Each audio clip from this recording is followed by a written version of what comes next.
No one's talking about how this software lets you make 3D-looking 2D animation. This guy creates mind-blowing Pixar-looking animation by himself. And you can too. That's right, believe it or not, this animation isn't 3D. It's 2D, made to look like it has the depth and lighting of a Pixar movie.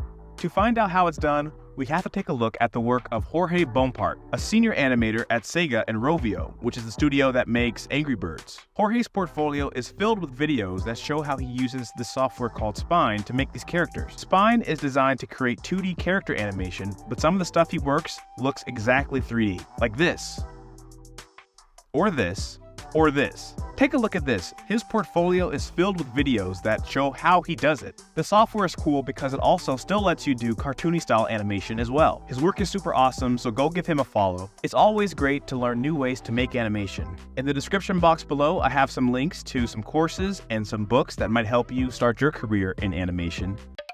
Seeing how Jorge makes 2D animation look 3D kind of reminds me of all the other different ways different animation mediums are used to look like something else, if that makes sense. Kind of reminds me of way back in the day, in like 2017, on the Animation Hustle Instagram, we posted about the making of South Park. Originally, South Park was made using cutout animation. They created construction paper puppets and shot that top-down stop-motion style. But then as the show got bigger and the schedule got crazier, they actually switched over to using Maya to make South Park, which also blew my mind. The show's look is so simple, and you can do so much craziness with Maya. It's funny to see that they use that software to make the show.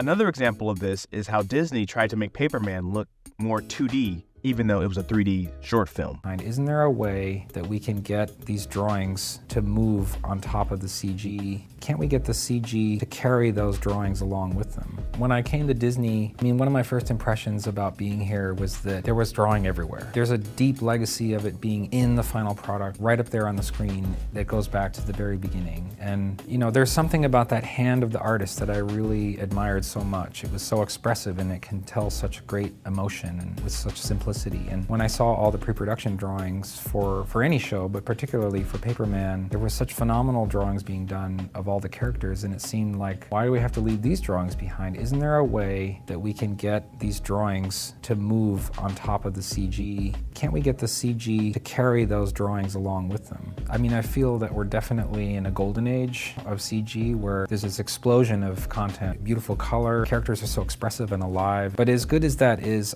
there's part of me that believes that that kind of stylized photorealism, it can't be the only way that computer animation can look. There's got to be other ways that animation can look, and I feel like bringing the drawing back to it has a great deal of potential. And finally, this reminds me of how the animators use Toon Boom technology today to make the Cuphead show look like it was animated in like the 1950s, which I have a video on, which you can check out right now.